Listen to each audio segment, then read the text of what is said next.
Hello, please let me see your ticket stubs for the double-edged double bill. Tonight's features include Time-Traveling Lovers and Why Lisa Whyers.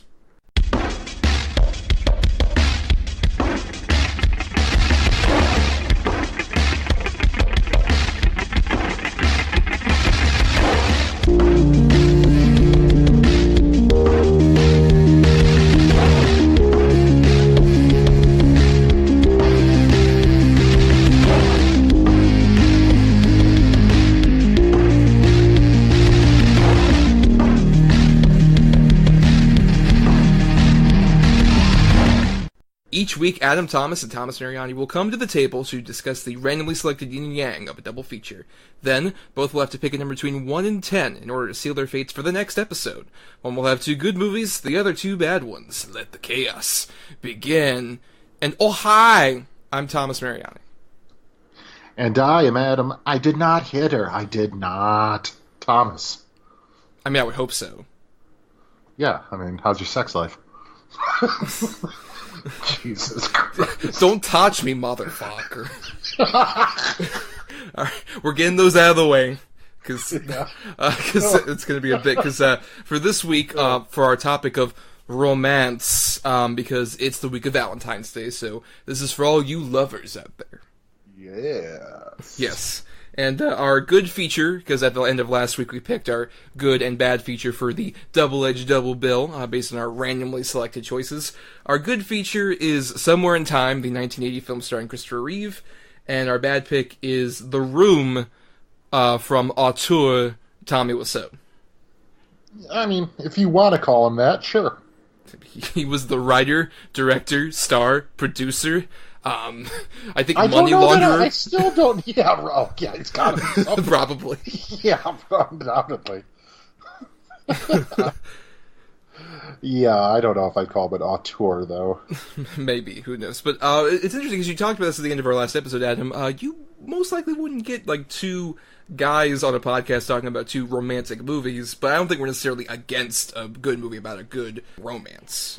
No, not at all. I mean, there's nothing better than, seeing 2 people in love and thinking that, true love can exist and things like. I mean, no, it's when they get too schmaltzy. Maybe it's not my cup of tea, but I'm even then not opposed to watching them. And I still understand why people gravitate towards them. It's just they're typically feel-good movies, and they got the drama in them sometimes, a lot of intrigue, sometimes suspense. I got no problem with a good romance. Well, and plus, I think that kind of got lumped in with more of like when we had that big romantic comedy craze, especially at like the turn of the new millennium.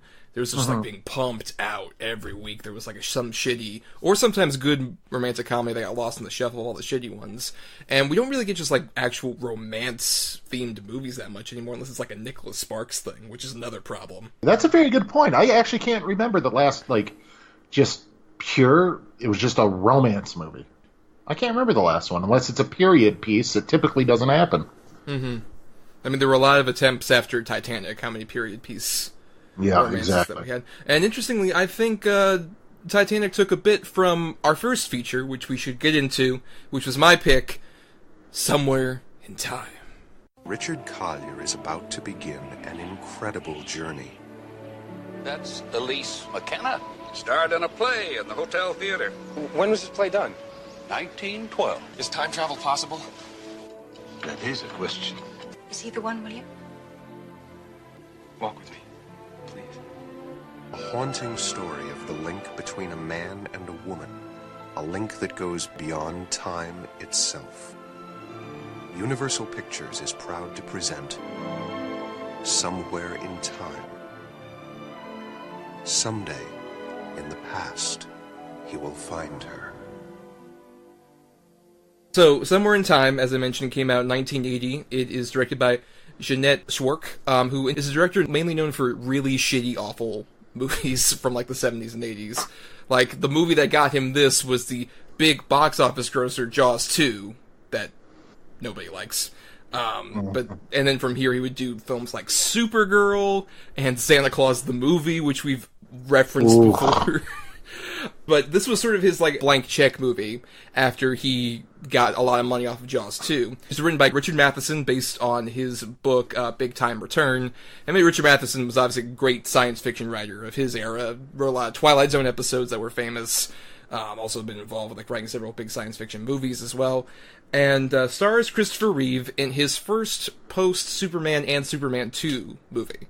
Yeah, and it's hard to watch movies with Christopher Reeve in them for me, because Superman was so important to me growing up. To anything with Christopher Reeve in it after, what happened to him, it's like, oh, man. I just feel bad almost the entire time. But, the funny thing is, I was watching it with my wife earlier, and in Superman, you don't realize how actually fucking big and broad-shouldered Christopher Reeve is. Mm-hmm.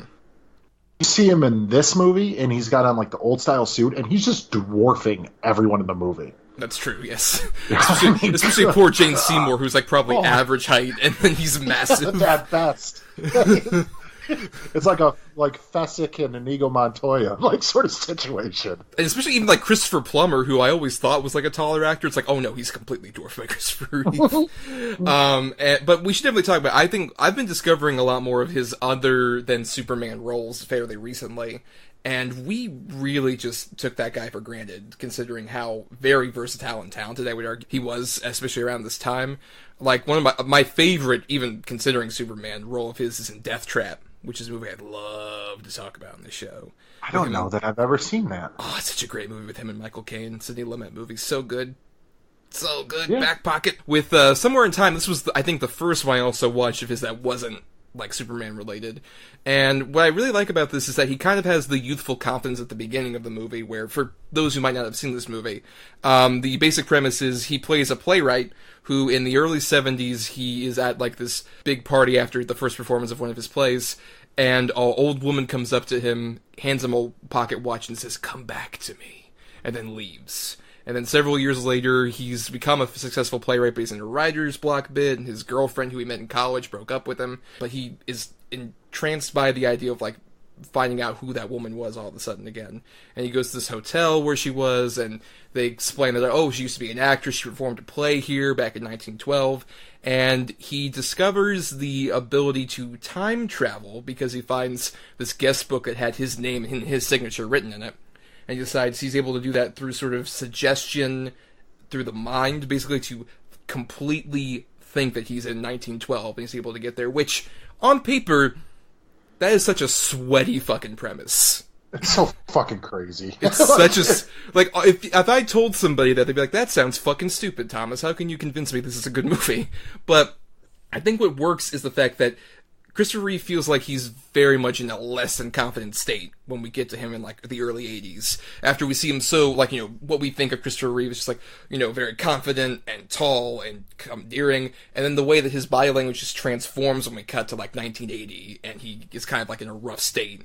And this feels like just something that he's gaining confidence back in himself by doing this. I think that's what really sells it, is his ability to sell it. Like, he really wants this because he finally has, like, a purpose again. Would you agree? Yeah. Okay. All right. So I saw this movie for the first time when I was very young. My mom had it on VHS. She loved the movie. And I always remembered it. This is the first time I've seen it probably since then. But I always remembered, like, loving it. It was probably because it was Christopher Reeve. Mm-hmm. Like, oh, it's Superman. And I'm a huge fan of Richard Matheson stuff, so, I mean, That's always a plus, too. I was into the time travel idea. I think it's a different idea, a different way of doing it, just by power of suggestion, basically. You can time travel. I'm totally on board for Christopher Plummer. I think he lights up the screen in this. He's so fantastic. I've always loved Christopher Plummer. I mean, that guy can fucking shoot a look, and you're like, oh, he's so good.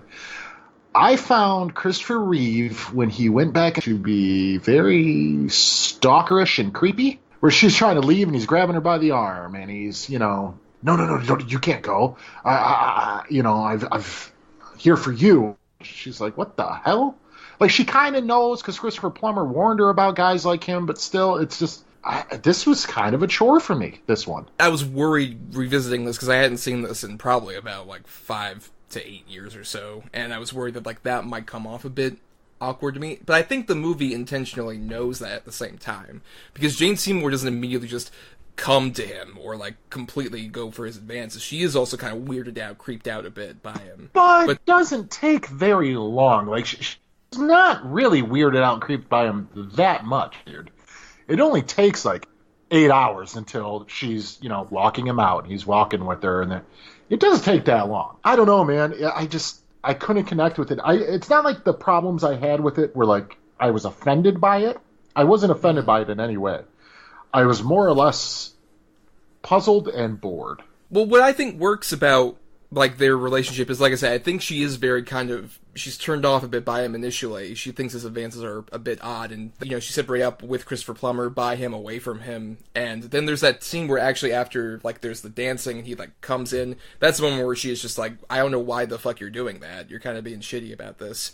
But she's still intrigued at the same time, because what works is she's been sort of in this rut of being under Christopher Plummer's thumb for so long, that I feel like she has a curiosity about him, that once she's able to, like, okay, let your guard down a bit, I'll give you a bit of a chance, she suddenly has this, like, actual affection I think grows between those two. I think it's mainly on the strength of the actors.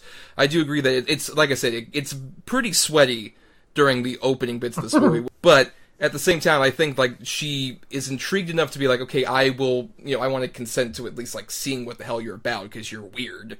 You're a bit interesting. And then I think from there, they have an authentic chemistry I think really grows in, like, it's interesting, because she doesn't actually show up as Jane Seymour, the younger version. Doesn't show up until about the 45 minute point. And they're together for about 45 minutes of the movie before the big thing happens, which I want to talk about. I think, which is fantastic. Sells this fucking movie so hard for me. Yeah. But I think that wouldn't necessarily work as well if I didn't think their chemistry was authentic. Did you at least not feel that between the two actors, that it wasn't authentic? No, I definitely did. I mean, let's face it, they're both beautiful people. They're both very charming and endearing. I definitely did, yes, feel chemistry. And I like what your point about the Christopher Plummer character, where he's been so overbearing in her life and everything. And it does feel like, you know, almost like a teenage girl rebelling against an oppressive father sort of idea. But I didn't buy that they shared this fantastic storybook love in the span of a week. Like, I bought that it was blossoming. It could have happened. It was on its way. They did truly care about each other.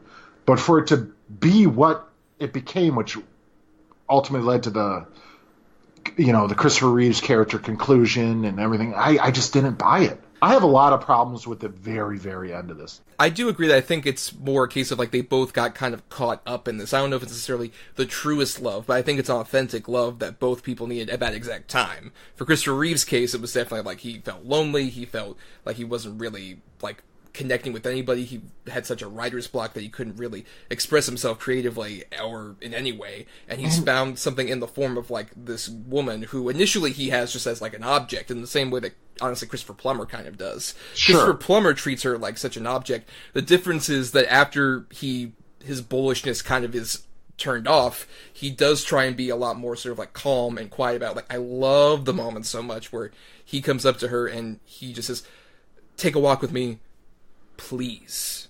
He adds that please. He gives her the option to actually, you know, like, it's a question, it's a plead, but it's something that she has to ultimately decide herself. And I think she's charmed by him finally taking down his defenses in a way Christopher Plummer doesn't throughout most of the movie, and how much he's commenting. Like, he even says at one point later on, just like, "You think I was just trying to get a wife out of this? She's a great actress. She's my like actress." This is all physical. Yeah. Right. No, he definitely loves her as a father / like agent. When he goes in there after, he has his thugs beat up Chris Reeves, and he's sitting there and he's just lying through his fucking teeth to her that he left, and then she just lays into him like, you know, "You can't control me. I love him," and the look on his fucking face, where, like, oh dude, it's almost like I'm gonna lose her. Like, no matter what. I thought I took care of it by taking him out of the picture, but it's so far gone now. Like, I cannot keep her anymore. Like, he's a piece of shit. But in that one moment, you just saw the fucking vulnerability flash up. This simple look. I think Christopher Plummer, honestly, stole the fucking movie for me. Reeve, and Seymour are a really great sort of trio. That's like, it's not quite a love triangle as much as it's just like it is two lovers and an obstacle in the middle. Reminds me of like almost like a Romeo and Juliet or a West Side Story, where these two want to be together, but there's a parental or an older figure keeping them apart. Any kind of societal issues are represented by just a Christopher Plummer coming in. And to be fair, with Christopher Plummer, like, I knew that was cemented the moment, like, all the money in the world shit happened. And fucking Ridley Scott's like, hey, we have a month, can you come and reshoot? Like, all these scenes that a certain person was in. Yeah, of course. He got an Oscar nomination for it, he deserved it. He was the best part of the whole movie. What we're talking about with a lot of sort of, like, the romantic shorthand of sorts, I think that's something that Mathens, obviously, is kind of, like, baking into the story between those two characters. I think this is definitely written as like a bigger sweeping romance than it necessarily would be in reality, but I think it's enjoying that perspective of just like, this is a weird sci-fi story that's small and we work in big sweeping romantic gestures, but I think that still works at the same time for the universe this movie's building up, I would argue. And I think a lot of the others, also time travel stuff, I think fills out things pretty well. I like the use of, say, the bellhop and how we see the younger version of him as a kid. Yeah, that part was great. Yeah, and how he connects with this little boy with the ball and all this other shit. I think a lot of that sells him as a much more sort of convincing person that isn't necessarily a huge creep. I would argue, I think that it shows that he has a very sweet, tender heart that's working through. No, I'm not saying he's a creep. I don't think he's a creep. But it comes off just maybe even with certain camera angles or, like I said, the certain grabs or even dialogue choices to where he's sort of forcing himself into her life and upon her. Like, maybe after this scene, no. But until that point, 100%. I think that's very intentional on the movie's part. And I think it does a great job of actually building... I don't know that it is, to be honest with you. Because things like that, male against female characters, a lot in romance movies, that's how it was. The man was the assertive one. I mean, that's the way it was done back then in movies and TV and books and everything else. And the woman would just eventually... accept the advances, and then she'd fall in love. I mean, that's literally how all the old, I hate to say it, but even the barbarian movies, the old, Pride and Prejudice and all these things, that's how it was. I think it feels more authentic, the fact that he initially comes on, he's just like staring at her coming toward her, and she's like, who the fuck are you? This is weird. And then it isn't until, like I said, that moment where he allows her to make the choice that she finally says, like, alright, I'll give you a chance, and then that connection builds from there. I would argue the movie is intentionally, when they first meet, establishing the fact that, like, hey, this is fucking weird, this is a really weird situation, and there's clearly something rubbing off against these people. And especially even when he comes in during the dance, and she's like, why the fuck did you do that? That was really weird. I don't know you, dude.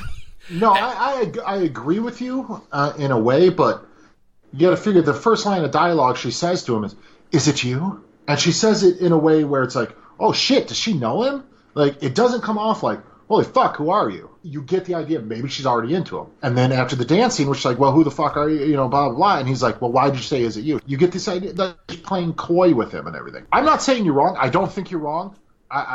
You probably are 100% correct. That's just not what I got out of it at all. Mm-hmm. I definitely got the typical James Bond asserts himself on a woman sort of idea. This isn't a Pussy Galore situation. Yeah, no. Nothing like that. No. It just came across like Christopher Reeve's like, I know I'm here. I'm here for her. She doesn't know me, but goddammit, she's gonna. I can see how it might come off to some degree like that. I'm not going to disagree that it kind of comes off weird during that opening part. But, you mentioned James Bond. This is a score written by John Barry, who was most famous for doing the James Bond scores from, like, Connery all the way through, like, Timothy Dalton. And I love this score.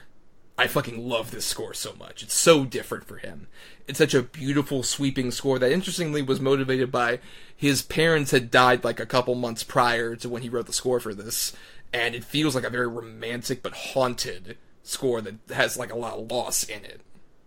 Yeah, I agree. And it's used in, several different ways, the same song, and it works. I.e., the beginning when he's playing it on the piano, and then when he sees the music box and he opens it, and then when he's humming it in the boat. And I was thinking, it just works in many different levels. I agree with you. It's a pretty song. Now, I've heard the song in other movies, and I for the life of me, can't remember what movie it was. It was at some movie where they're at a restaurant or a dance, and a piano player starts playing it, and everybody gets, like, all romantic and dancing with each other. But that's besides the point. always known the song. As soon as I heard it, I'm like, oh yeah, of course, this song. So that was ingrained in me when I was very young. It is a beautiful score. Beautiful song. Right, and it's Rhapsody on a Theme by Rachmaninoff. Is the one piece of like classical music that John Barry uses. But he also manipulates it in a lot of ways that I found like really like sweeping and tragic at the same time. And also a credit to the costume design, which was nominated for an Oscar. James Cameron took a lot of this for Titanic in terms of like the look and the aesthetic, and a lot of like sort of the romantic angles as well. Though he stretched it out over 3 hours and added a lot more boat disaster in the middle of it. Yeah. Now, this movie's 108 minutes, 104 minutes, something like that. Mm-hmm. Did it feel long to you, honestly? No. No? Okay, for me it felt maybe a good, not by much, maybe 10 minutes too long. Like, I think this story could have easily been told in 90 minutes. I mean, I don't necessarily feel that, because I think you need the amount of time, like, they're together, which, like I said, is only about 45 minutes of time to, like, make at least you feel invested in the very end of this. And I think even some scenes that some people might say run long, like her performing at the play, I think is great. No, I think that's necessary. Yeah, that's incredibly necessary and vital. And it's a beautiful moment for Jane Seymour, where she goes off script, but she talks directly to the audience, and you feel like she's almost talking to you as she's saying things, but she's speaking obviously directly to Christopher Reeve. That is such a beautiful moment, and then the two of them together. It's like, what works, especially watching it this time, admittingly, so many signs are like, this is doomed. There was no way this is going to... at all. It's very tragic. No, for a variety of reasons, it's very clear, like, this romance will not last. But I still think what works is that their chemistry is so good together, you want it to despite that. You really, really would want, like, these two crazy kids to be together in the middle of this. I completely forgot about how it wrapped up. Right, which, like, we should go into that. It's weird, I'm gonna declare a weird spoiler warning for a nearly 40-year-old movie, because I'm sure most of you haven't seen this. Yeah, no, sure. But holy shit, like, when this first hit me... It hits you like a fucking ton of bricks, man. Just the moment, like, they're just having a casual conversation. She's like, oh, you need to get rid of that dreadful suit. It's like, what, you don't like my suit? I mean, look at it. That's a very cute moment of the two of them together. Just like, I mean, look, there's a little coin pocket and everything. And he sees that fucking penny. Penny, I know. From 1979, the smallest, most insignificant thing. And they establish early on that, like, you have to be completely immersed in the period. You can't have anything modern there, or else it'll get you out of the period that you're in. Because he even has, like, the tape recorder, and I like that touch of, like, he keeps listening to it. It's like, oh, wait, I need to get rid of this, and he just uses me speaking to myself about it. Sure. And then that fucking penny shows up, and I think, especially, this is where I think the direction is at its best, where, like, you just see that penny and everything just fucking drops. No music, no nothing, and you just look at that penny. It's just her screaming his name, and then, fisheye out. Oh, so good. So fucking I agree. sad. As soon as, like, she had the watch in her hand, in that scene, I'm like, oh, fuck, it's about to happen. Yep. So I'm like, oh, no. Because I completely forgot when it happened or whatever, or how it happened. I'm like, oh, no, it's about to happen. Oh, fuck me. And then he's like, yeah, you don't like my coin? And it's like, wah, wah, wah. No, basically. Well, yeah, and then... like, oh, no. Yep. It's very heartbreaking. Mm-hmm. It's fucking terrible. It's so sad. Yep. You're like, oh, shit, man. And then how haunted he is after. He looks like he has conjunctivitis in both eyes. He's been crying so goddamn hard. Well, and especially how emaciated he is, because that was a big worry that Christopher Reeve had doing this. Just like, after being Superman, will people believe I could die of, like, a broken heart? And he sells it. He sells it. He is just haunted as a person. His soul has left him when he comes back to 1980. He is just completely gone, especially just shots of him, like, outside of the hotel where it is now, and the boats are going by, and there's trash everywhere, and seagulls. You're just like, oh, God. Just everything's gone for that dude. Oh, yeah, no, it's terrible, but okay. I don't like that he died the way he did. Honestly, in my opinion, it would have worked better if he would have lived to old age like she did, and then when he dies of old age, then it shows them young again together. Fine, make him tortured, make him whatever, but just basically taking himself out, I felt kind of cheated by it. Well, they do establish two things. One, that when he does go back in time, it exerts so much out of him. They establish it's like you're going to be like famished and awful when you get out of this. So they establish even right after he gets back out that he is like incredibly sweaty, even thinner than he was when he went into the like exerts so much energy. But then I personally thought it was an authentic sort of him lacking the will to live. Because of, like I said, he's a guy who has so much pride and confidence in, like, one particular idea. Like, he was so gung-ho about this. He was about to throw away his entire, like, playwriting career through so much to, like, be with this girl. Which, like I said, you can argue that, like, the romance is a bit, like, sweeping and immediate. But I believe at least that character can put so much in one basket. And when that basket breaks under him, I just think he doesn't know where the fuck to go. I would argue I think Christopher Reeve sold that element of his character, where I wouldn't necessarily make the decision, but I believe that character would make the, like, just have no impulse to really keep going after just devoting so much time to getting to that particular place and to that particular girl. And especially when he comes back, and, like, the moment that hit me that I completely forgot about is earlier on, you see him look at this picture of her, this actual photograph, and later on you see that moment where the picture's taken, and she's looking at him off screen at the camera, and then later on he sees that fucking photograph again. Yeah, that was pretty tragic. Like, him looking longingly at that fucking picture, I think sells his motivation to do something like that. And like I said, I wouldn't necessarily do that, but I believe that dude would do that, based on how prideful he is. I mean, yeah, maybe. I mean, I don't know what the hell I would do. Travel back in time to meet some lost love and then all of a sudden snap back into reality. I mean... Oh, there goes gravity, that's what you say. I see what you did. God damn it. You know, I did lose myself. Thank you for bringing me back. You should have never let it go. Go. Oh, no, you know, it's mom's spaghetti. Anyways, I don't know what I wanted. I don't know how I wanted it to end. I just didn't want it to end the way it did. I don't like the idea that he came back, you know, fine, emaciated, tired, hungry, fine. But that he died of a broken heart, which, don't get me wrong, is a very tragic thing. And, you know, what it actually medically happens, I have no fucking clue. But would have liked to see him get old, like I said, she did, and have something to look forward to when he eventually does pass away. And then they're reunited again. Or why couldn't he do it again? I mean, he immediately tries to do that, and it doesn't work. Yeah, but doesn't mean it's a one-time deal. I mean, I don't necessarily think that...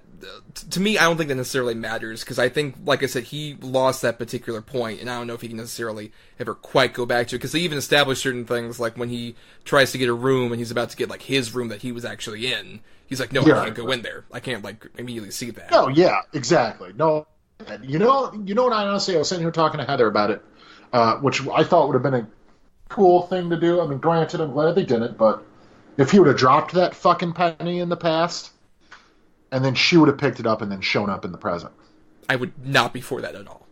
That sounds like a terrible studio ending. It does.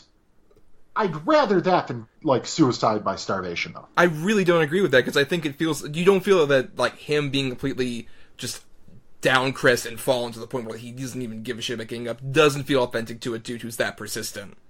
Well, it does feel that. It does feel authentic, but it's just... It's a super downer.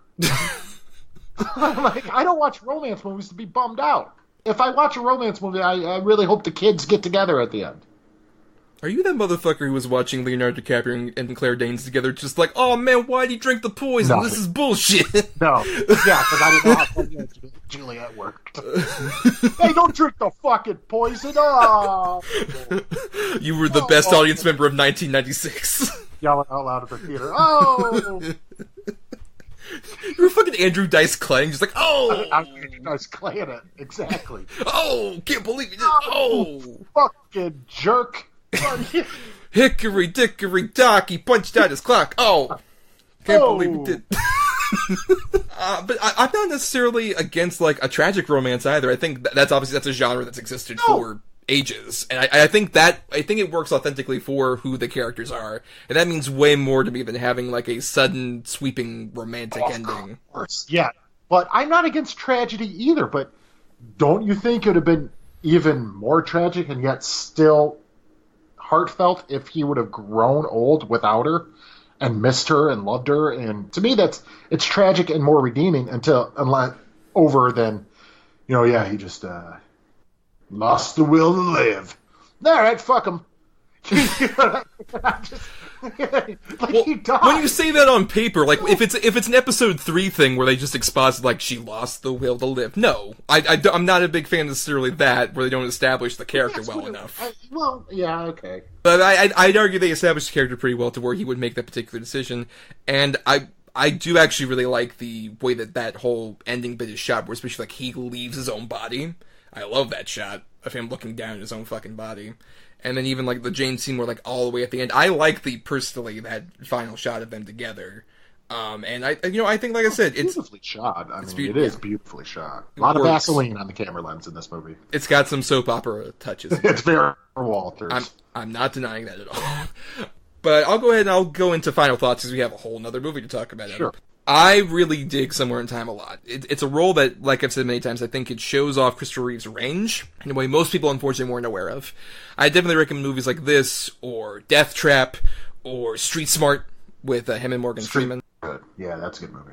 Yes, it is. And like to show off that like that guy was way more than just Superman and Clark Kent. He was, I think, a very charming, charismatic actor who had a lot of potential that was just snuffed out by a combination of obviously his tragic accident. And unfortunately, typecasting, because people were so obsessed with him being Clark Kent or Superman. And I think this really shows off his potential as much more of like a persistent, but at the same time charming and endearing lead that works perfectly off Jane Seymour. I think it's, like I said, Janat Schwartz. It's his only good movie, but it's good enough to where I'm like, that guy was not untalented a director, despite, Jaws 2s and Supergirls and such. He actually got director of Supergirl thing because Christopher Reeve was like, hey, I recommend this guy. I loved working with him in Somewhere in Time. And that's how we got Supergirl. We mentioned Christopher Plummer, MVP, as per usual. But at the same time, I think it's a great tragic romance that builds up a really good chemistry between those two characters, even despite some shaky ground early on. And then just goes home with one of the biggest cinematic gut punches I've ever seen in any movie, with that climactic moment. Brings it on home in such a tragic, but I think very beautiful way. And it's one of my favorite of sort of this romance genre. Yep. It's definitely a movie of its time. It's well acted across the board. It is very nicely shot. It's beautifully scored. The whole thing to me just came off sort of schmaltzy. And like I said, I just couldn't be... I don't know. And there's just something about it that irked me. Look, it's not for me. I understand why people like it. I think there's really cool elements to it as far as a science fiction love story. Very cool. More heavy love story than the science fiction, for sure. But it does work. And ending with the penny is a fucking punch to the throat. I mean, there's no question. But it just, I don't know, didn't work for me this time. Well, and to be fair, that wasn't uncommon at the time the movie came out. It was kind of forgotten and dismissed at the time as sort of a weepy. That's why I heard a lot of like contemporary reviews of 1980 call it. So like it's very much Sure. it's a weepy, and it kind of disappeared at that time. But I would argue it stands up better than most of the romance movies of around that era. And it's at least well worth seeking out if you're curious. Well, let's put it this way: I remember this one. Mm-hmm. I don't remember most of the others. So I mean, there's something there, I guess. Yes. Speaking of memorable. Let's get to a very memorable movie that has its own sort of cult following, The Room. A perfect world, a perfect life. I love you, Lisa. I got drunk last night and he hit me. It's not true. I did not hit her. Can't do this anymore. Johnny's my best friend. This will be our secret. You're having an affair with Lisa, aren't you? I need more from life than what Johnny can give me. She's a sociopath. She can't love anyone. You are tearing me apart, Lisa! The Room, a film with the passion of Tennessee Williams, directed by Tommy Wiseau. So yes, The Room, from writer, director, producer, star, and potential vampire Tommy Wiseau. And you all, to some extent, are aware of this movie. It's become like a big cult favorite. It was a weird independent movie that cost $6 million somehow. That was on the screen. I mean, what? What the fuck? It was confusing to the crew as well. You also might have heard of it from The Disaster Artist, which was a movie that came out a few years ago, starring James Franco and his brother Dave, about the production of this movie. That was based off a book by Greg Sestero, the producer, and the guy who plays Mark. Yes, in the film. Yes, and I recommend both the movie, but especially the book, very handily, because they're great. Introspection to this weird fucking production that I'm still amazed happened at all. And you made a movie. Yeah, I'd love to read the book. And, and this was your pick, Adam, so obviously it's a big, famous, sort of so bad it's good movie, but why is it a particularly... Would you say it's the most famous? Of the new millennium, I would say. The fact that James Franco made, like, a decent indie movie out of it that got wide release shows that it was more popular than a Birdemic, necessarily. Right. Oh, God. Okay. Well, let's put it this way. I've heard about this movie for a long time. I saw it on so many lists, and I just saw pictures of Tommy Wiseau, and I'm like, who the fuck is this guy? Like, he looks like he should be unloading trucks in Transylvania. How the fuck is he doing these things?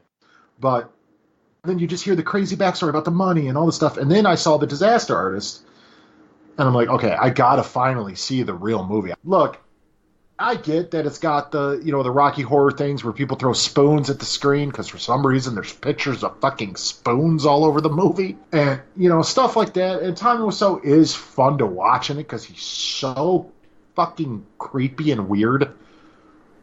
But to me, this isn't even a so bad it's good movie. This is just a horrible film. It is horrible. Everybody in it is a piece of shit. Except for maybe Johnny, even though he's kind of a piece of shit. But dude, what the fuck is going on in this movie? Like, you could tell, and this is not me. Like, take The Disaster Artist out of it, where they give you subcontext and things like that. This guy made a movie that he thought was so American, and it was so just what Americans do and want, where he has no idea what American culture is. You can tell by watching this movie. It's so bizarre. To where, they're playing football constantly in this fucking movie. And their tuxes in an alley, even. Oh, God. Oh, God. The sex scenes. Jesus Christ. Oh. Just that, you're tearing me apart, Lisa. This fucking guy is so bad. But you can tell just when he ran the show. He just had the money from where? I don't fucking know. Either he's dealing drugs or it's laundered money, or he is a vampire and it's just the fortune he's amassed over the centuries. What? I want to put a question mark at the end of the title. The Room? What is this movie? Why is it called The Room? It's the place where most of the movie takes place, is that one fucking living room. I'd say 80% of the movie takes place in that one fucking room. When I first heard about this movie, I had seen, clips. There had been, internet reviewer people who had, cut it up, basically, and, examined the movie. And I'd seen those clips several times. All the famous ones, why, Lisa, why? You tear me apart, Lisa. We're expecting. All this, this is it. I definitely have breast cancer. All the big ones. All the big famous bits that you've heard of before. Yeah. I'd seen those several times, and this is the first time I'd watched the movie in full by myself, not part of a crowd. Because the two times I'd seen the whole movie previously were in those screens you're talking about, where it's throw spoons and say all these other things. And whereas with a Rocky Horror, I do appreciate even watching it on its own without the big crowd. This one definitely has a lot more just spurts of funny, hilarious, stupid shit. As opposed to it's very poorly paced, and there's especially the sex scenes at the beginning. How there's 3 in a row. Yeah, dude, within 20 minutes of each other. Right, and the only humor you really find out of that is in just how they repeat the same footage over again. Or if you're watching in a crowd, I remember one of my favorite moments in a theater, just watching it with a bunch of friends, was somebody saying, "I timed it! There's been only 2 minutes since a sex scene!" wonderful moment that happened at a screening I went to. But when you watch it on your own, you feel so much longer. And the moments that are really funny stick out to you. I would argue it's still consistently funny bad enough to where it is enjoyable as a so bad it's good movie. But it's definitely one where, like, if you're aware of the jokes, if you've been spoiled by the really big moments, watching it in full by yourself doesn't necessarily consistently keep the humor going. It definitely, it's the amateur's production doesn't really play nearly as well if you're not with like a group of people who, especially haven't never heard of this movie before. It's definitely one of those where I would argue, need a crowd to watch the whole movie. Absolutely. I mean, because I think most people have probably seen the supercuts. Yeah. Of, the Tommy Wiseau freak out moments and things like that, or just the odd fucking delivery. Like, what, you a chicken? Cheap, cheap, cheap, cheap, cheap. The most underrated one for me is there's a point where Mark talks about just like, do you think guys cheat on girls do? And the way he says, why you'll say that, sounds like he knows what's going on. This is sinister. Like he's about to kill Mark right there. Just like, why you'll say that. Well, because can't fucking... He can't differentiate the way he says things, of course. No, at all. No. I mean, at all. It's all the same monotone, no matter what he's doing. If he's drunk, it's the exact same thing as when he's sober. If he's sad, it's the exact same thing when he's excited. I love the bit where he comes back from work and he just says like, oh, they tricked me, and I am the fool. It's one of my favorite bits of the whole movie, too. Yeah, no, I'm really good. I got a new client at the bank. Oh, yeah? No, I can't tell you about that. It's top secret. How's your sex life? You're like, what the fuck? But, I want to talk about this in more of the terms of the romance, because the thing that most people kind of skirt around with this movie that's completely funded and mostly made by Tommy Wiseau, is how much he really fucking hates women, clearly. Because, like, clearly, some, like, woman, either he was in a serious relationship and broke up, or more likely, he kept staring at a girl who worked like as a fucking cashier, and she said, hey, no, get away from me, and he wrote this whole movie as revenge. I think that scenario is more likely. He just has, like, this super vendetta against the Lisa character, and reduces this... I feel so sorry for the actress. It's like Juliette Danielle, I believe is her name. Juliette Danielle is forced to play this character who, one, isn't conceivably human. None of these people are actual humans. But she's also, like, a fucking muck monster of a villain who is just, like... She is constantly dismissing Johnny or completely self-absorbed, and everyone is awful downplaying to her. her all the time. Right, and everyone's downplaying her the whole time, and the only other major female character is her mother. She has cancer, right? She's pushed aside. Right, she briefly mentions it and it's brushed off. It's like a character detail, just something small that gets you invested. Yeah. Just like, oh, it's just something natural. You should stay with Johnny, by the way. It's true, I have cancer. Well, okay, Mom, can you please leave? Well, what the fuck? Well, especially with how much she just, like, does not give a shit about her daughter's happiness at all. Like, how she does not feel happiness in her relationship whatsoever. To the point where she says, he got drunk last night and he hit me. And her first response is, Johnny doesn't drink. Uh-huh. That's her first response to that. Johnny works at a bank, dude. So he's got money. That's true. People who go work at banks don't drink ever. That's very true. No, never. Right, exactly. Yeah. And he's got money, so that absolves him of all possible sins. Exactly, because she can't support herself, Adam. As fucking mom keeps saying over and over again. She's a dumb woman. Dude, she needs this fucking goddamn Frankenstein monster. Right, like the movie constantly is just downplaying the Lisa character and saying like, oh, look, her shrewish mother is completely downplaying her, but also she's right, Johnny can support her. Like, even Mark is treated as just like this guy who's like, he fucked up, but he was like, hey, let's stop doing this, and Lisa kept wanting to do it. It's her fault that this keeps happening. Sure. Mark is pretty much absolved of any wrongdoing because he's, Johnny's best friend, as is often said. He's my best friend. But let's not forget that his best friend fucked his best friend's woman. Right. Several times. But it's not his fault. And of course, like, even like their big fight scene that happens lasts for like a second, and they're like, hey man, let's shake hands. Okay, yeah, let's shake hands. And then they fight again. So it's a really weird just confrontation. But just like despite like all the laughs that can be had, that stuff also really sinks in a lot more when you watch it on your own. It's just like, wow, this dude just has real female problems. Even like the other female characters that are there just come in and out and are just like, wow, Lisa's a piece of shit. Bye, I have to leave the movie now. Right. What about the one guy who shows up out of nowhere? You have to specify. There's a couple of them. Yeah, but the one guy in the movie at all. Like, I'm one of Johnny's best friends, and you shouldn't be doing this to him. Wait, are you talking about, like, during the party when that one guy comes in? Well, the thing about that is... What the fuck is that guy, Well, though? what's interesting is if you read the Disaster Artist, they explain that, like, that was supposed to be the guy who was, like, with them earlier, like, the guy who was in Texas with them and falls over and all that other shit. But that actor quit... So, because of all the production issues... the nerd guy with the glasses? Yes, that was supposed to be him, and then that guy quit, so then they were just like, oh fuck, we need somebody for this scene. Random person. Come in. Hey, Grip. Come be in the movie real quick. Basically. And, I mean, stuff just like the production, like, you know that, like, one corner, like, back alley area with the trash cans? Yeah. And how they literally just, that was a fucking set? Right, when there was literally an exact copy of that on the actual location where they were shooting, and they didn't need to spend money to build. Right, they had a permit to shoot there if they wanted to. Yes. But no, he wanted a real movie with sets and everything else. He wanted big Hollywood movie. Come on, it's real Hollywood movie. I mean, this fucking guy. The reason I chose this movie is because of Tommy Wiseau. Yes. Who the fuck is this guy? Why is he still doing things?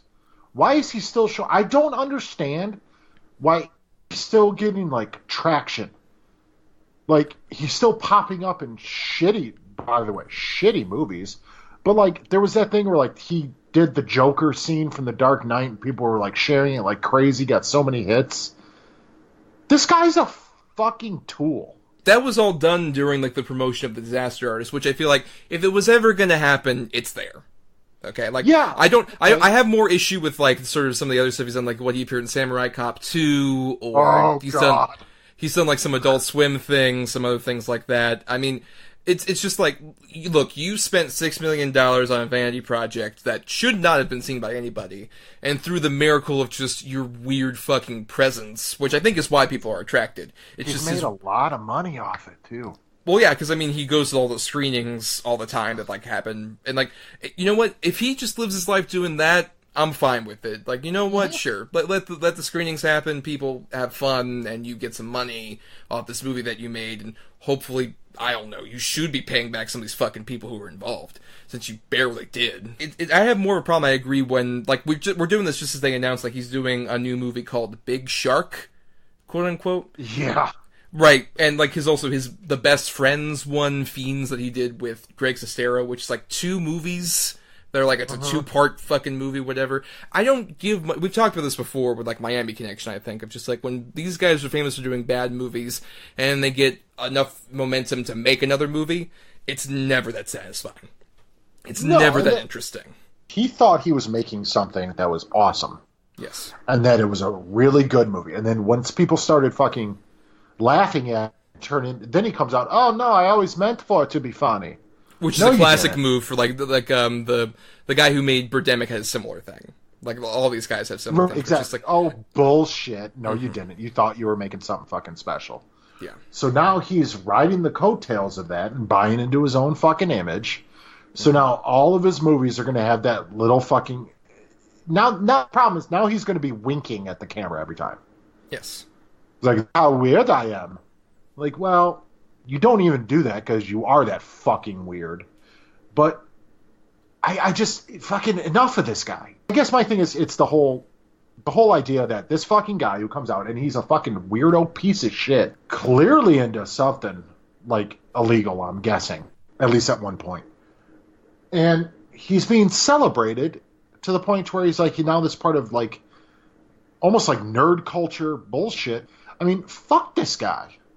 This guy was horrible to everyone on set. I mean, he's was horrible to the female lead. I mean, the guy's a fucking asshole. Well, he's Dracula. I mean, I just don't. Which is why I'm so, like, because admittingly Greg Sestero, who we haven't talked much about, having written that book, like, what's so interesting is how he manages to make Tommy at least seem like somewhat of a tragic figure. I think that's what's interesting is, like, in the movie they don't even go into much of, like, how he would go over to, like, Tommy's house and how it would be just, like, full of shit that he would have, like, sold off, whatever mysterious entrepreneurships he was doing, and how he's just full of money, but he was a completely separated off, didn't have any human connection whatsoever kind of person. And I think Greg at least sells the idea that there is a lot of pity that he has for that man, even though through all of this other shit, even through all of this, like, room experience, he's still friends with that guy. I don't know how much of that is genuine friendship during hard times, and how much of it was, I'm gonna make some fucking money with this guy. I think it's a little bit of A and B. Yeah. Honestly. I think he definitely did feel pity for the guy, but the reason anybody knows who Greg Sestero is because of Tommy Wiseau. Right, and plus even if, in that, the book, they established that, like, when Greg went out to Hollywood, Tommy was literally the only person that believed in him, that give him, like, literally let him stay at his weird apartment. That it's just like, oh, this is my sparrow apartment, you'll stay here. Shit like that. Like, he definitely, it's a mixture of pity, gratitude, and then also definitely, like, riding coattails. I think it's all three of those. Oh, yeah, absolutely. Which is, that's why it's so fascinating. I definitely recommend, like, reading that book. There's so much of that. Yeah, that even the movie, which I did like, doesn't quite cover, like, just all of the avenues of that. It's such a fascinating story that I think it makes him look so much better than it does here. And it's through, like I said, completely pitying him, as opposed to, like, based on all the stories and all the shit that happened. It's just, but I do definitely agree that if being aware of yourself after, all this, like, nerd culture fame and all this other shit made him so much more aware of himself that doing another movie now, I don't want to see him just do his, like, wink and nod, like, oh, it's funny, huh? Right, exactly. Like, next movie, I don't have any interest in that. The only person who weirdly kind of has managed to have this cult fame but have no self-awareness whatsoever is, are you aware of Neil Breen? The maker of Fateful Findings. Oh God, I do know who Neil Breen is. I mean, that's a guy who he's made several movies, and people keep gravitating toward it, but he has no perception of, like, oh, you're funny bad. He's like, no, people really like my message and what I'm saying in my films. So he just keeps making them. That's the perfect thing if you're going to keep making these movies. Oh, yeah, I know who Neil Breen is. He's a fucking... Yeah. We will talk about a Neil Breen film at some point on this show. It would have to at some point. But I think we've exhausted a lot about The Room. So why don't you go into your final thoughts there, Adam, about The Room? All right. I think if you want to watch a supercut of this, fantastic. If you go to the theatrical and there's an audience who is participating, I gotta imagine it's a good time. By yourself, this is a horrible movie.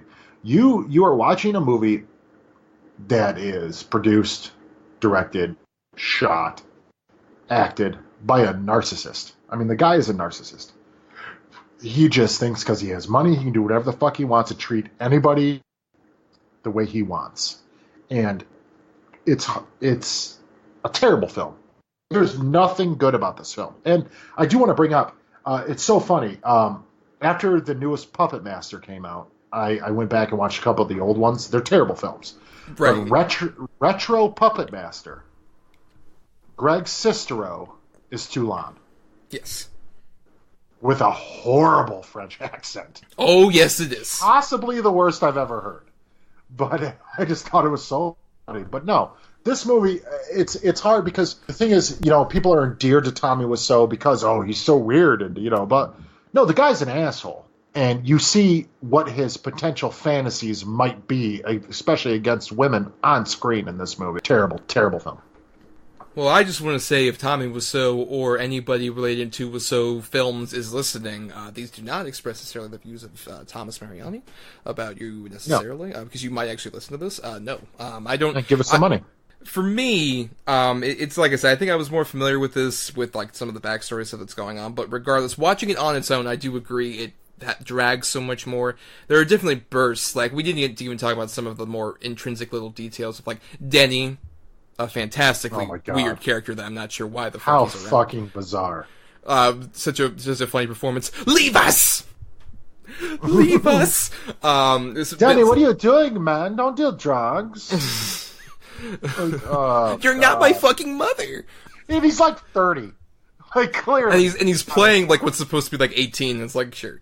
I know, sure, buddy. clearly. Or Chris R., another fantastically terrible character. I think that's the thing is, I think there are much more sort of like weird peaks that happen throughout this movie, but the thing that really shouldn't be ignored and is so often is really how the movie treats women in a very weird, vindictive way. And how it doesn't really have any of the men that are involved take much responsibility. Like, even at the very end, when Johnny's committed suicide, Mark just keeps saying, "You did this! You killed him! This is all your fault, Lisa!" It's just like, dude, motherfucker, you were involved in this! You were 100% involved. In fact, I'd say it's more his fault. Like, don't think awkwardly kissing him on the forehead as he's laying there dead is going to absolve you of everything. Which also, I do love that too. How awkward that him going down and kissing his forehead is. And it's another, like, you know what? To compare it to our last film, the tragedy that takes place here doesn't feel authentic at all. As Tommy is just, like, going around doing the worst impression of Charles Foster Kane destroying his apartment. Just going, why, Lisa, why? Why? and then shooting himself. That is an unearned tragedy for a lot of reasons. I do love that being drunk just signifies your tie gets looser. And your tie somehow ends up on your girlfriend's head as well. I'm drunk. I'm wasted. You know, this stuff always hits me so fast. I'm so drunk and wasted. I will say where we're talking about, where it's just like, why does Tommy Wiseau have so much of an interest? Why do people have that interest in him? We're doing the impression of him right now. He is I agree. He is definitely a figure that is easily imitatable. There's such a fascination around him. I can see what people have, especially a fascination with this particular movie. But that doesn't necessarily mean I want to see another, it's Tommy was so aware of himself making a bad movie. Because I've seen some of the productions he's done elsewhere. Like, he did this sitcom for Hulu called The Neighbors. Yeah. That was, like, really cringy because he's trying to be funny and it didn't work at all. I tried watching some, like, the Best Friends thing, and that was just really boring really fast. It's definitely a case where this should just be the vacuum. Anyone who makes these bad movies should take a lesson from our boy who did Miami Connection. Just like, I did the one, I like that people like it, but I moved on with my life. Right. Do that shit. Like, have people love that, go to screenings of that particular movie, don't try and make another one. We're doing impressions of Tommy Wiseau, but let's face it, people do impressions of fucking Donald Trump. People do impressions of George W. Bush. It doesn't make you like him. It's just, it's so bizarre and crazy. Right, but I mean, I could go into, his arguably shitty standards of treating people out of films that have a lot of differentiation between, the President of the United States. I didn't want to go into political angles on this, Adam. Brexit! So, right, exactly. That's exactly what I was talking about. Right. For all of our British listeners across the pond. But, let's, I think we're clearly done here with The Room, and that's the end of our discussion of our two romantic films. But we have some things to do before we do our picking for next week. We had some feedback to read, because we asked you all out there, not necessarily just your favorite and least favorite romantic films, but your favorite cinematic romances that spread across all genres. And friend of the show, Scott Johnson, says, I would say the movie Her is one of the greatest explorations of love in cinema. Spike Jonze took the premise of a man falling in love with AI, and because he made the concept of utopian sci-fi that treats the situation with utmost sincerity, the way it deals with, like, the loneliness and isolation, depression, and long distance and online relationships was incredibly visceral for me. You include the incredible cinematography, the transcendent score, and the award-winning screenplay. It stands as one of my favorite movies of all time. If we're talking more crowd-pleasing rom-coms, some I can name from the past decade include Crazy Rich Asians, Love, Simon, Sing Street, The Big Sick, and The Spectacular Now. I hold on to good romance movies tightly, because I think, as a whole, there are several bad rom-coms that end up making the genre really frustrating or give really awful messages. But if we're talking the worst of the worst, The Ugly Truth. Gerard Butler and Katherine Heigl are guilty of being in lots of awful romance movies, but The Ugly Truth might be the single most sexist film I've ever watched, and it is flat-out offensive, depicting love from a straight-up pickup artist point of view. I have not seen a single one of the movies he mentioned. Well, I will definitely agree with him about Her, I love. I think Her is such interesting, especially sort of just a few years in the future, kind of like sci-fi movie that I think really is honestly one of the most predictive ones. I think some of the stuff it predicted back in 2013 has come to pass now, and I think we're going to be in a her-style world in the next 5 to 10 years, for sure, what it predicts there. But also, I do agree, it's one of my favorite Joaquin Phoenix performances, and it does a really good job depicting that sort of long-distance online relationship between, in this case, a human and AI, and it feels authentic. It's another sweaty premise that works really well.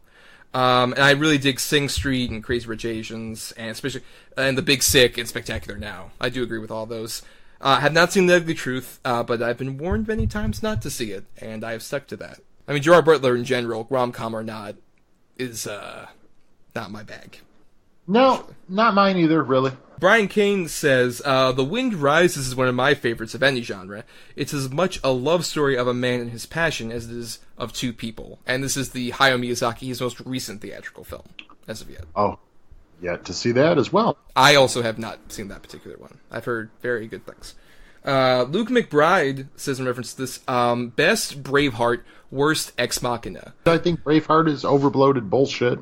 I've never seen Braveheart. Well, then, it's overbloated bullshit. I'm telling you right now. I mean, I've heard that from some people. I mean, there was a point where I'm just like, I should probably see that, and then Mel Gibson started being weird, and I'm like, I shouldn't see that. Yeah, right, I agree. Do I want to waste 3 hours on seeing Mel Gibson a lot? I don't know. Probably not. No. But no, I think actually with Ex Machina, that's what ingeniously works about that movie. Without spoiling that movie, I just think that's the genius. That's great. Oh, just the fact that you got, like, Oscar Isaac being, like, a chauvinist pig, and then Domhnall Gleeson being like, oh no, I'm the nice guy, I can save you, TM. I'm your nice boy. Uh-huh. You want to fuck me now, robot Alicia Vikander? Alicia Vikander. Right, and she's like, yeah, sure, buddy. Sure. Yeah, let's do that. Yeah. Give me your key card. I love that fucking movie. I would love to discuss that too at some point in the future. It's a great movie. And then James Rodriguez says, Peter Jackson's Brain Dead, Dead Alive in the U.S., centers around a sweet-natured love story between engaging characters told through the blood-splattered lens of a zombie tale. In terms of worst, the 50 Shades series focuses on a toxic relationship between a controlling, petulant man-child and his thinly characterized love interest. After an arduous trilogy, I was more convinced of their love for the materialistic lifestyle than for one another. Okay, well, I mean, Brain Dead is great. I mean, just the I kick ass for the Lord is one of the greatest things ever. I mean, it's a priest kung fuing zombies in a graveyard. I mean, how amazing! Very romantic as well. Incredibly romantic. But the thing about the 50 Shades, granted, I haven't seen a single one of them. I've obviously never read the books. I think my wife read the first book, maybe the second. But Dakota Johnson and, God, I can't remember his name. Jamie Dormer. Jamie Dormer hated each other. Yes. Like, they do not like each other at all. And from what I understand, you can just see it on screen. There's zero chemistry between the two. So, of course they don't. I mean, of course it wouldn't come across. And yet, they made 3 of them. They made a lot. They made $1 million. Jump to conclusions, man. They made a bit more, but I was interestingly, I managed to see all of those for free with friends. And that's the only way to really see it, but at the same time, those are not, I would say, so bad. It's good movies. I do believe, though, if some fan, God bless them, decided to do the sort of, like, the Hobbit trilogy personal cut of just, like, all the funny bad moments, you could have one so bad it's good movie. You could have one of those. There's enough for, like, one movie in all 3 of those, but it's still such an arduous task to get through them all necessarily. I mean, there's funny moments, like, my favorite probably funny bad moment in any of those is when Jamie Dormer is just, like, they're at a vacation home and they start hearing piano. It's like, what's going on? And then they go downstairs and he starts playing fucking Paul McCartney. And that was the moment I remember just going, like, what the fuck's happening? And that's followed by a weird sex scene involving ice cream. But that's a different story. Isn't it so funny that Charlie Hunnam was signed on for that movie? And then at the last minute, schedule conflicts.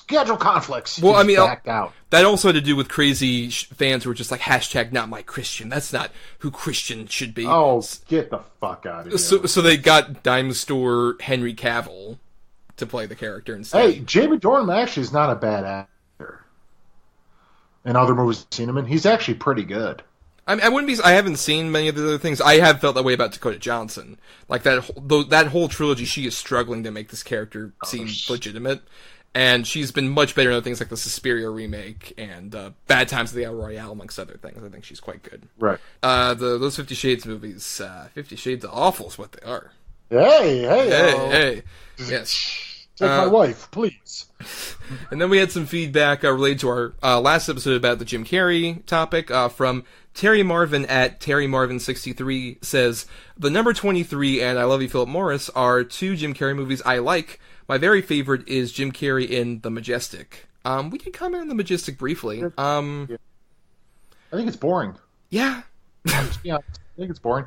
I think if it was a Jimmy Stewart movie back in the day, it'd be perfect. But yeah, no, I don't think Jim Carrey has the gravitas to take on that type of role. Well, no, and plus, it honestly just felt like it was a less interesting Pleasantville. Yeah. It. Oh, yeah, 100%. That's why I felt a lot. Which Pleasantville, to be fair, is a movie very much of its time in that specific era for a lot of reasons. But I still feel at the same time it's doing a lot more interesting stuff than The Majestic is just literally a movie about like, hey, remember back in the sort of post-Depression 50s days?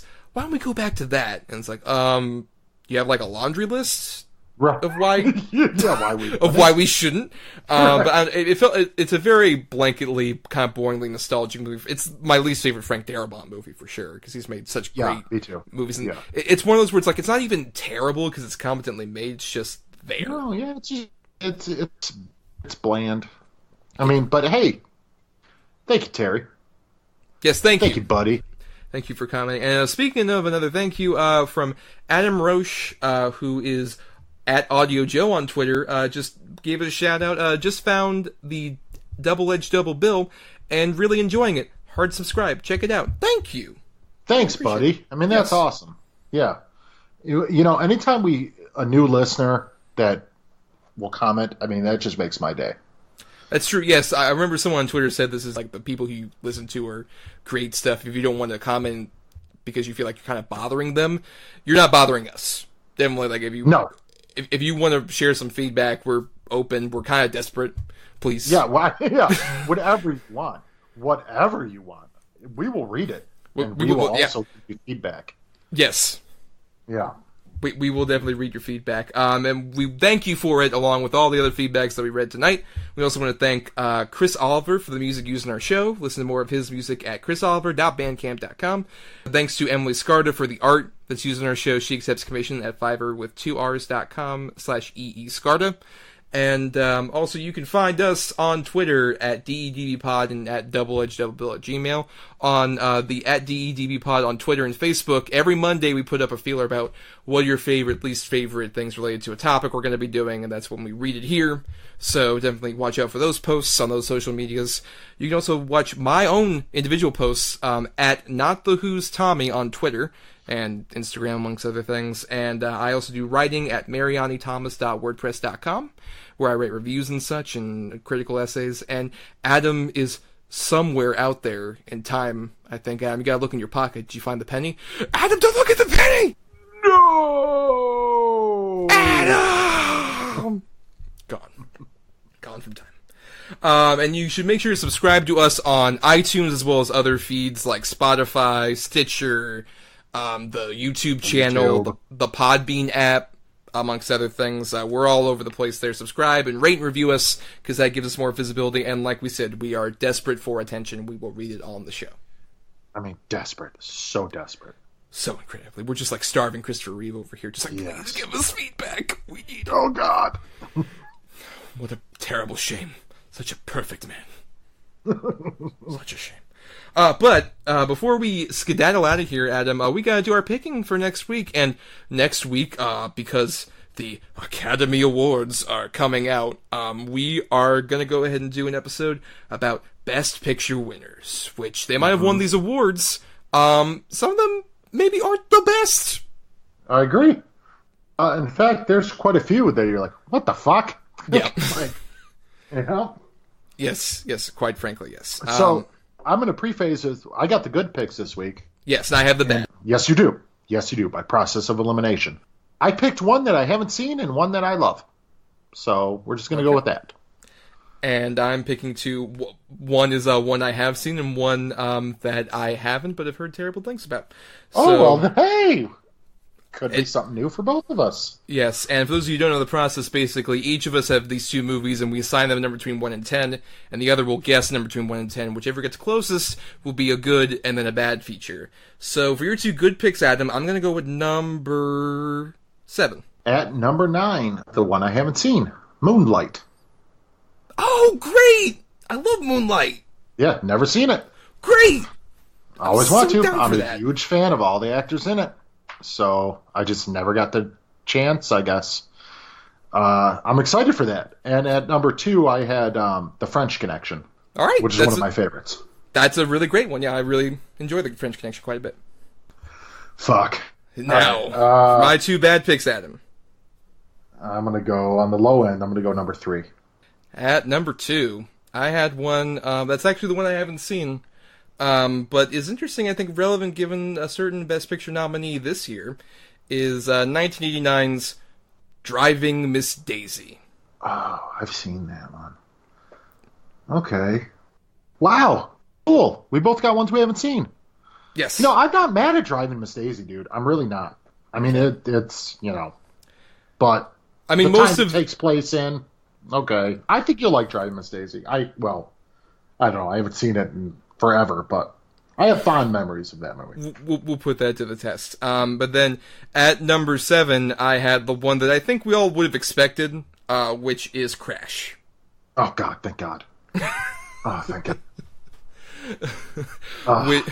Which I mean, that one I remember, that's the curious thing, that was what I remember liking at the time when it originally came out.